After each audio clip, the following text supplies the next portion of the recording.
Technical সমস্যাকে মাথায় রেখে আমি বাজেটের ভিতরে যে মাইক্রোফোন ইউজ করি না কেন এডিটিংয়ে বসলে সাউন্ড শুনে ঠিক মজা পাই না। তো আমি খুঁজেছিলাম বাজেটের ভিতরে এমন একটা মাইক্রোফোন যেটা থেকে সাউন্ড রেকর্ড করার পরে সাউন্ডের কোয়ালিটি একটু কমবে না এবং শুনে অবশ্যই ভালো লাগবে। অবশেষে আমার কাছে চলে এসেছে উলানজি ব্র্যান্ডের A100 এই মাইক্রোফোনটি। তো বর্তমানে এই মাইক্রোফোনটা 3500 টাকার আশেপাশে পাওয়া যাচ্ছে। মজা সাপে দামটা অবশ্য ভ্যারি করতে পারে। তো এই ভিডিওটা শেষ হতে আমরা জেনে যাব এই মাইক্রোফোনটা কেমন, এটার ভালো দিক এবং অবশ্যই এটার খারাপ দিক, এবং অবশ্যই এটার সাউন্ড কোয়ালিটি কেমন ইনডোরে এবং অবশ্যই আউটডোরে। আর হ্যাঁ, এই ভিডিওটার ভিতরে আমরা এটাও শেয়ার করব যে আপনার কাছে থাকা যে কোনো মাইক্রোফোন ইউজ করে কিভাবে আপনি ভালো এবং প্রফেশনাল সাউন্ড রেকর্ড করতে পারেন, অথবা ভালো মানের সাউন্ড রেকর্ড করার জন্য দুই একটা ট্রিক্স যেগুলো ইউজ করলে আপনার সাউন্ড আগের থেকে অনেক ভালো রেকর্ড হবে। তো wasting any single of second, start. প্রথমেই আনবক্সিং। বক্স খুললেই বক্সের ভিতরে আমরা পেয়ে যাব সাবস্ক্রাইব বাটন। আর যারা এখনো সাবস্ক্রাইব করেন নাই, প্লিজ ভাই সাবস্ক্রাইব একটা করে দিলে আপনার কিছু আসবে যাবে না, আমার একটা সাবস্ক্রাইবে বাড়বে আর কিচ্ছু না।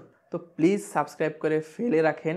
আর এই তো প্লিজ সাবস্ক্রাইব। বক্সটা খুললে বক্সের ভিতরে প্রথমেই পেয়ে যাব ইউজার ম্যানুয়াল। তো ইউজার ম্যানুয়ালটা সাইডে রাখি, যদি পড়তে পারেন তাহলে অবশ্যই ভালো।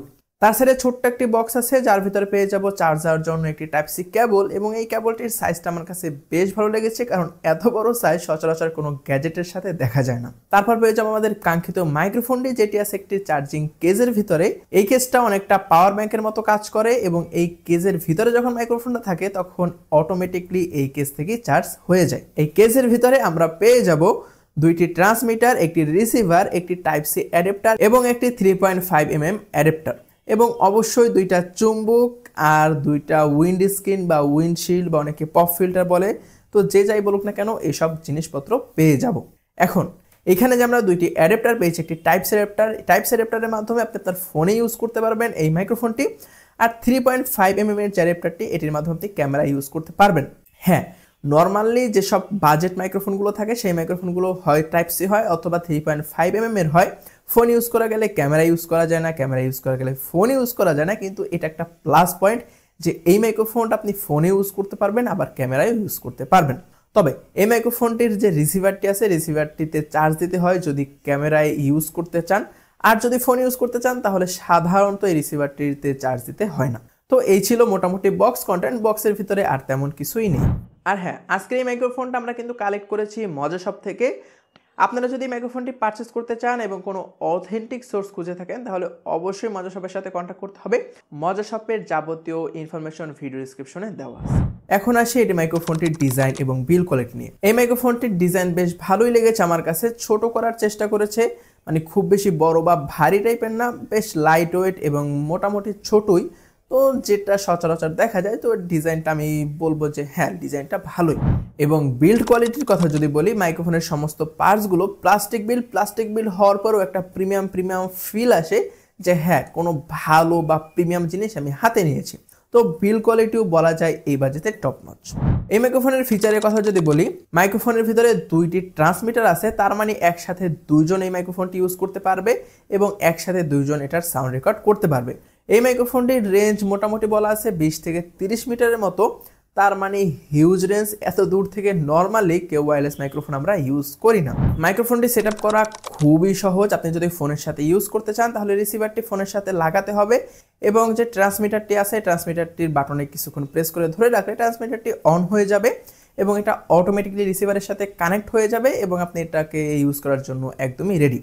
আর ক্যামেরায় যদি ইউজ করতে চান তাহলে রিসিভারটিতে যে একটি কনভার্টার লাগানো আছে টাইপ সি, এটাকে একটু কষ্ট করে টেনে খুলতে হবে, এবং এখানে যে 3.5 mm এর একটি কনভার্টার বা অ্যাডাপ্টার দেওয়া হয়েছে এটিকে লাগাতে হবে। এবং অবশ্যই ক্যামেরা ইউজ করার জন্য এটার যে রিসিভার আছে সেটার যে বাটনটা আছে সেটা প্রেস করে ধরে রেখে অন করতে হবে।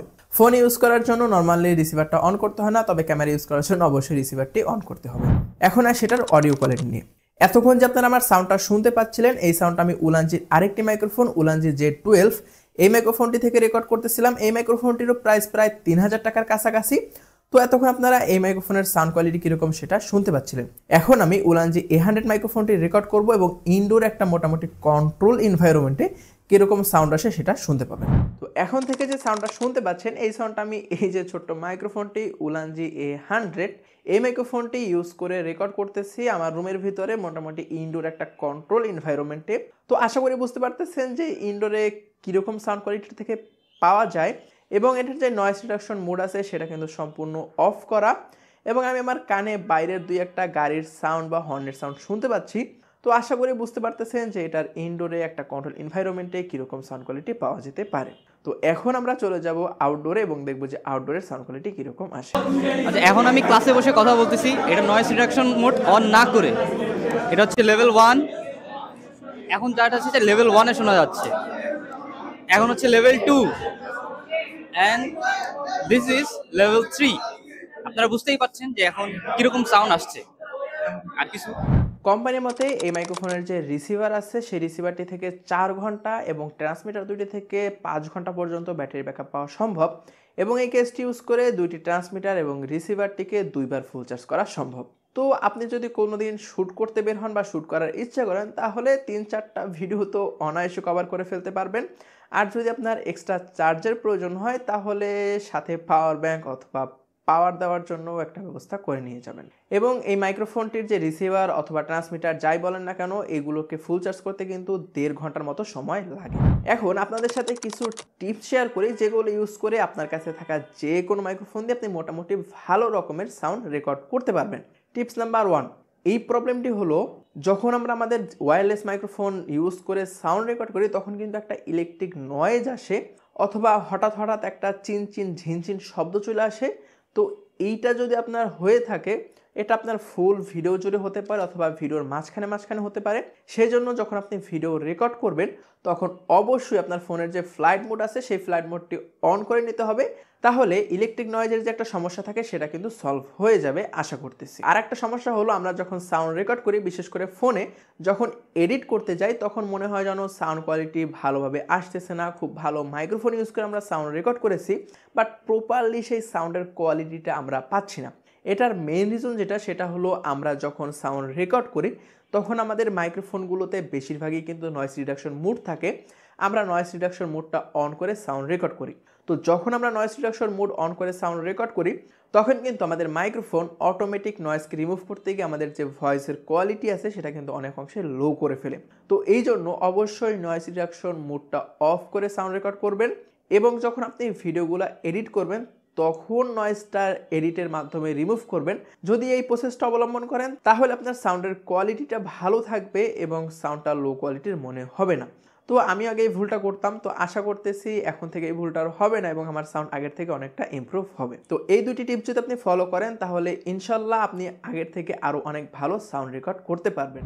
এখন আসে এই মাইক্রোফোনের কিছু ভালো এবং খারাপ দিক নিয়ে। এই মাইক্রোফোনের ভালো দিক, এটি ওয়্যারলেস মাইক্রোফোন, এটি বাজেটের ভিতরে খুব ভালো পারফরমেন্স করে এবং এটির যে সুবিধা বা সাউন্ড কোয়ালিটি আমার কাছে বেশ ইমপ্রেসিভ লেগেছে। এটার ডিজাইন এবং বিল কোয়ালিটি আমার কাছে বেশ ভালোই লেগেছে এবং এটা ফোন অথবা ক্যামেরা যে কোনো ডিভাইসে ইউজ করা যায়। তো এটার একটা প্লাস পয়েন্ট, কারণ এই বাজেটের বেশিরভাগ মাইক্রোফোন হয় শুধু ফোনের জন্য মানে টাইপ সির জন্য অথবা হয় শুধুমাত্র যে 3.5mm আছে সেটার জন্য।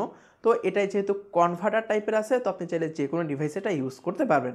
এটার খারাপ দিকের কথা যদি বলি, আপনি যদি প্রফেশনাল লেভেলের কেউ হয়ে থাকেন যে একটু এক্সপেন্সিভ কিছু চাচ্ছেন অথবা অনেক ফাংশনালিটি চাচ্ছেন, সাউন্ড নিয়ে নিজের মতো করে খেলতে চাচ্ছেন, অনেক মানে আছে না যারা থাকে প্রফেশনাল আর কি, তো এই লেভেলের কেউ হয়ে থাকেন তাহলে এই মাইক্রোফোনটা অবশ্যই আপনার জন্য না। তো আপনি যদি বিগিনার বা মিড লেভেলের কেউ হয়ে থাকেন যে বাজেটের ভিতরে একটা ভালো মাইক্রোফোন চাচ্ছেন যেটা দিয়ে বেশ ভালো সাউন্ড রেকর্ড হবে এবং নয়েজ রিডাকশন মোডও থাকবে তাহলে এই মাইক্রোফোনটা আপনার জন্য। আপনি যদি একটু এক্সট্রিম কিছু চাচ্ছেন তাহলে এই মাইক্রোফোনটা আপনার জন্য না। এখন আসে এই মাইক্রোফোনটা কে কিনবে আর কে কিনবে না। আপনি যদি একজন কন্টেন্ট ক্রিয়েটর হয়ে থাকেন, সোজা বাংলা কথায় আপনি যদি ভিডিও বানান, হতে পারে সেটা যে কোনো ধরনের ভিডিও, হতে পারে ইনডোর ভিডিও অথবা আউটডোর ভিডিও, এই মাইক্রোফোনটা দুই অবস্থাতেই ভালো পারফরমেন্স করে, আমার কাছে তো সেটাই মনে হয়েছে। তো আপনি যে টাইপের ভিডিও বানান না কেন এই মাইক্রোফোনটি আপনার জন্য আদর্শ চয়েস হতে পারে। আর এই মাইক্রোফোনটা কেনার জন্য অবশ্যই ডিটেলস দেওয়া থাকবে ভিডিও ডিসক্রিপশনে, একটু কষ্ট করে সেখান থেকে পারচেস করে নেবেন, তাহলে আশা করতেছি ভালো এবং অরিজিনাল অথেন্টিক মাইক্রোফোন পাবেন। এই মাইক্রোফোনের বাজেট যেহেতু 3500 টাকার আশেপাশে, এই বাজেটের ভিতরে আরেকটা মাইক্রোফোন আছে সেটি হলো উলানজি J12। এটার প্রাইস প্রায় 3000 টাকার আশেপাশে। এই মাইক্রোফোনের রিভিউ যদি দেখতে চান তাহলে উপরে পপ আপ করতেছে, তো কষ্ট করে এই রিভিউটা দেখতে পারেন, তাহলে এই বাজেটের আরও একটি মাইক্রোফোন সম্পর্কে ভালো ধারণা পেয়ে যাবেন। তো দেখা হলেও হয়ে যেতে পারে অন্য কোনো দিন অন্য কোনো ভিডিওতে। সে পর্যন্ত সবাই সুস্থ থাকবেন, ভালো থাকবেন। টিল দেন টেক কেয়ার, আসসালামু আলাইকুম।